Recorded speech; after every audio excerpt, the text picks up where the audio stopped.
Direction le Stade des Alpes, où Grenoble accueillait Bayonne ce soir. Bayonne et son arrière sud-africain Scott Spedding, lui aussi fait partie de la fameuse liste des 10. Il est arrivé en France en 2008 du côté de Brive et depuis plus de 2 ans maintenant, il fait le bonheur de l'aviron bayonnais. Alors certes, la vie est belle du côté de Bayonne et de Scott Spedding, Nicolas Dupin de Bessa, même si l'arrière allait être peut-être un peu moins à la fête du côté de Grenoble. Oui, la raison est simple, car quand on présente le bilan de Grenoble à domicile cette saison, c'est 2 réceptions et 2 succès bonifiés, autant que sur l'ensemble de la saison dernière. C'est dire si la soirée s'annonce complexe pour les Bayonnais, complexe peut-être aussi émotionnellement pour cet homme, Arnaud Egui, ancien Bayonnais. Il a passé toute sa formation et jusqu'en 2011 du côté de Bayonne, mais regardez, il est accueilli comme il se doit, avec le sourire, et voilà qui permet de relativiser un petit peu l'événement. Les Grenoblois qui prennent du coup le match par le bon bout, qui mène 3-0 après 1 minute et qui commence à envoyer du jeu selon leur style un petit peu caractéristique depuis ce début de saison.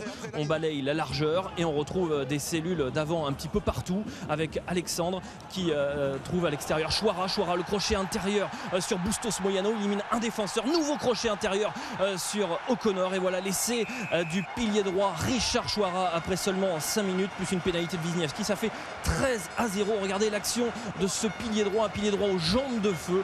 Décidément, les mammouths ont bien changé du côté de Grenoble. Des piliers droits et un transfuge de l'autre côté, un frondeur même, Blair Stewart qui a quitté Grenoble à l'intersaison et qui ramène Bayonne quasiment à hauteur, 13-3, puis 13-6. Bayonne qui tente le coup malgré de nombreuses absences. Il n'y a pas Iguinis, il n'y a pas Muller, il n'y a pas Sénécal, mais il y a Faoso qui joue au pied divinement. Le ballon prolongé par Rouette qui va aller inscrire l'essai en contre. Il est à 2 doigts d'aplatir ce ballon, et arbitrage vidéo à l'appui. Eh bien oui, ce ballon semble à l'intérieur du ballon de l'embut, mais sur cet axe on voit qu'il a perdu le contrôle et c'est logiquement refusé. Mais du côté de Grenoble on fait un petit peu grise mine, un petit peu inquiet.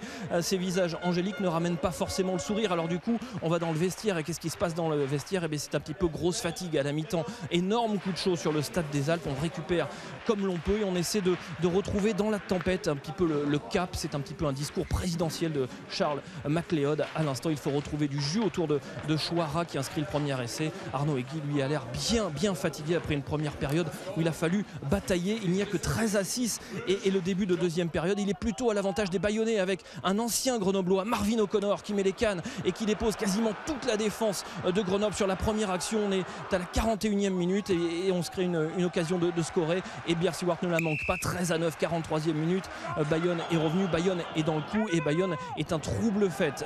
Et comme quand on est en difficulté du côté de Grenoble cette saison, il y a la solution Rory Grice, le 3e ligne centre, qui oublie à l'intérieur Jejen Bacher. On était à 2 doigts du 2e essai pour la meilleure attaque du top 14. Rory Grice qui manque un petit peu de lucidité sur cette action. Il cherche extérieur quand le soutien était gagnant à l'intérieur. Ce n'est que partie remise, oui, mais voilà, en face il y a toujours Blair Stewart qui enchaîne et enchaîne. 4 sur 4, 13-12. Bayonne est revenu à un petit point, 50e minute, la dernière demi-heure sous les yeux des absents grenoblois, avec Joe Aplon au premier plan. Et bien s'annonce torride avec Grenoble qui essaie de remettre la main. Enfin un lancement de jeu propre autour de l'heure de jeu, avec des libérations propres et rapides et des transmissions comme il faut dans le bon tempo. On va chercher Rory Grice, le monsieur plus de ce début de saison, qui inscrit enfin son premier essai de la saison top 14, lui qui avait fait marquer Kilioni la semaine dernière. Rory Grice, on s'est dépêché de le prolonger cette semaine du côté de Grenoble jusqu'en 2017.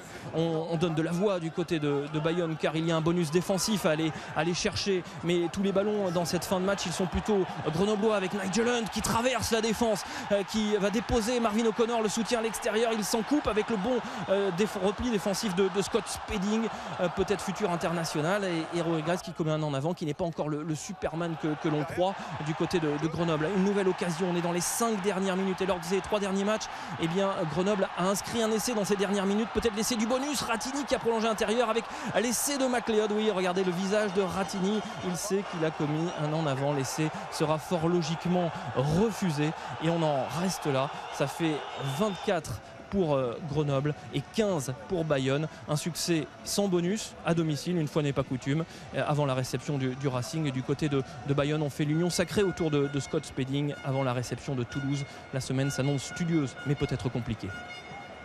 Puisque malgré une belle résistance, on l'a vu, Scott Spedding et l'aviron bayonnais repartent bredouille de leur déplacement dans les Alpes.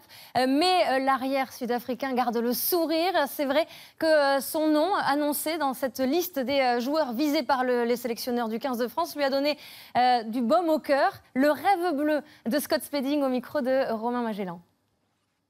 Oui, bien sûr, ça c'est un rêve. J'ai joué toute ma carrière ici en France. Je suis venu ici très jeune. J'ai commencé avec les espoirs à Brive. Donc le plus haut niveau en France, c'est l'équipe de France. Donc c'est un rêve pour moi de porter ce maillot. Mais en ce moment, il faut que je concentre sur mon boulot que je dois faire ici à Bayonne. Et oui, peut-être si je fais le gros match, on ne sait jamais.